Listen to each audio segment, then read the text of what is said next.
Who is Meghan Markle?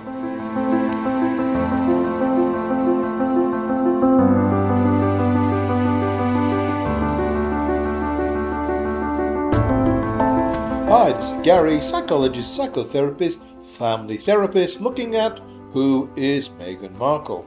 Tonight we'll be looking at the last segment of Who Are Meghan's Men, which is the second part of Who is Prince Harry.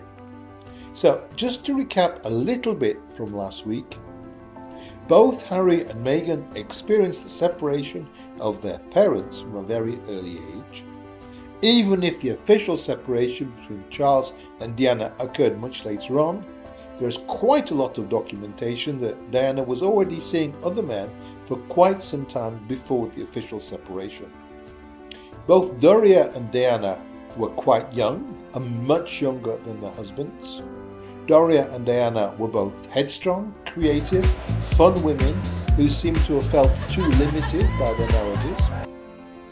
They both were quite absent during the early years of both Harry and Meghan, but yet were very capable to create very positive experiences and memories for their children during the times that they were together.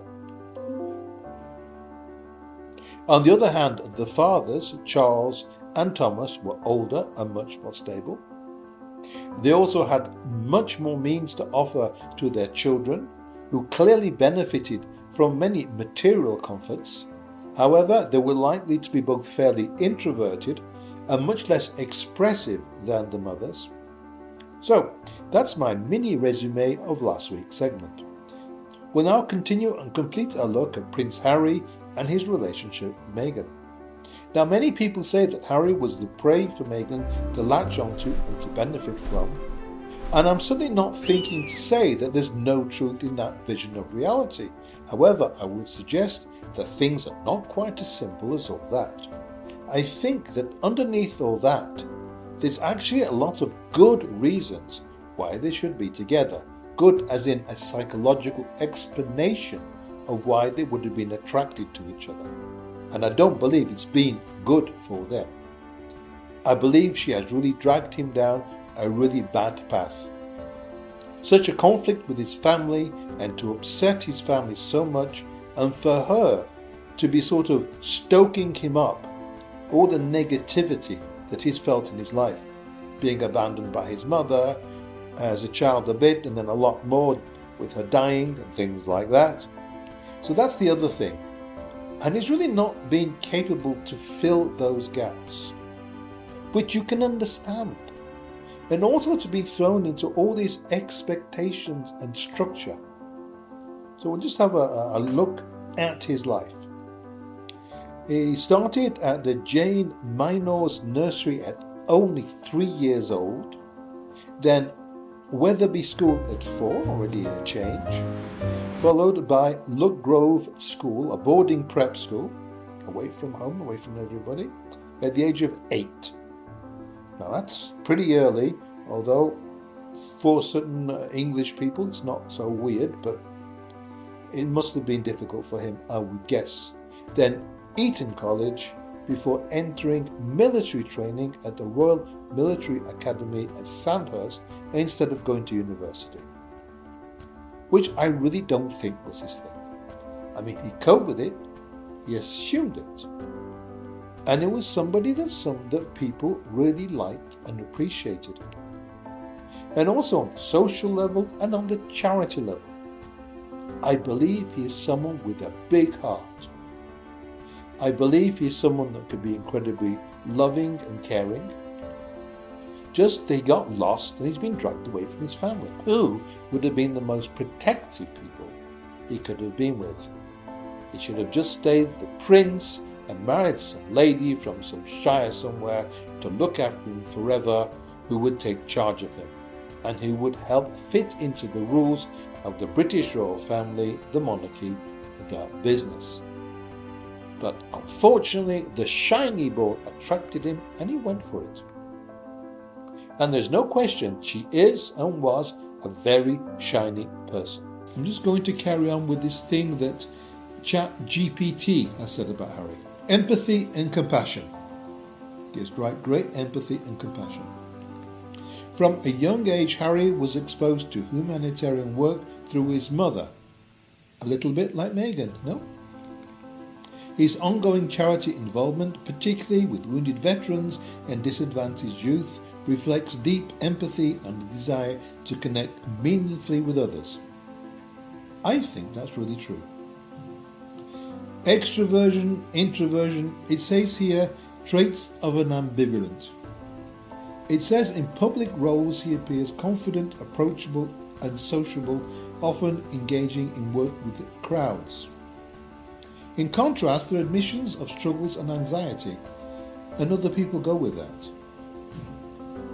This ability, again, to be an introvert who has succeeded in doing what's necessary because of his role. Just like Trevor, who could do what's necessary with his work, or Thomas, who had come in, tried to be with other people. Basically, they're all introverts. And I think Harry is basically an introvert, which would fit in to the pattern. It says that he's resilient and adaptive and adaptable because succeeded in service, combat deployments, issues like discipline, good thinking, mental resilience. Personally, I'm not so sure about that.